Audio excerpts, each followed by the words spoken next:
নমস্কার, আমি কৃপা সিন্ধু বসু। আমি আজকে তোমাদের ত্রিকোণমিতির আর একটা ফর্মুলা সেটা আমরা দেখাচ্ছি। সেটা তোমরা লক্ষ্য করো, এই ফর্মুলা রিলেটেড প্রবলেম তোমাদের অবশ্যই এক্সামে আসবে, সেই কারণে এই ফর্মুলাটা আমি তোমাদেরকে শেখাচ্ছি। প্রিভিয়াস ক্লাসে তোমাদেরকে আমি একটা ফর্মুলা শিখিয়েছিলাম, sin square theta plus cos square theta equal to 1। আজকে তোমাদের শেখাবো sec স্কয়ার থিটা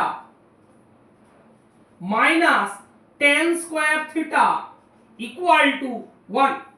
এই sec square theta minus tan square theta equal to 1 এই ফর্মুলা থেকে আমরা sec স্কয়ার থিটার ফর্মুলা বার করতে পারবো যে শুধু sec স্কয়ার থিটার ভ্যালু কত।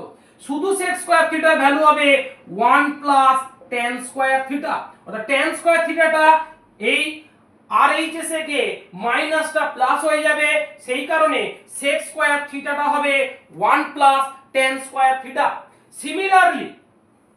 সিমিলারলি তোমরা tan স্কয়ার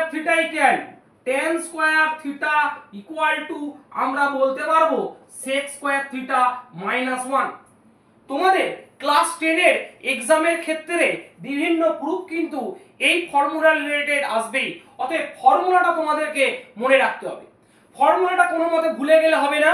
এই ফর্মুলাটা না মনে রাখলে তোমরা কখনোই tan square theta equal two sec square theta minus 1 এটাও মনে থাকবে না, বা sec square theta equal to 1 plus tan square theta এটাও মনে থাকবে না।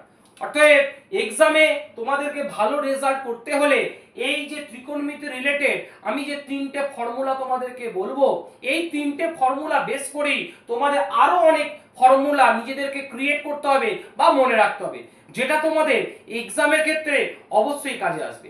আমি এর প্রুফটা আমি একটু পরে তোমাদের নেক্সট ক্লাসে করাচ্ছি যে sec square theta minus tan square theta 1 কি করে হলো।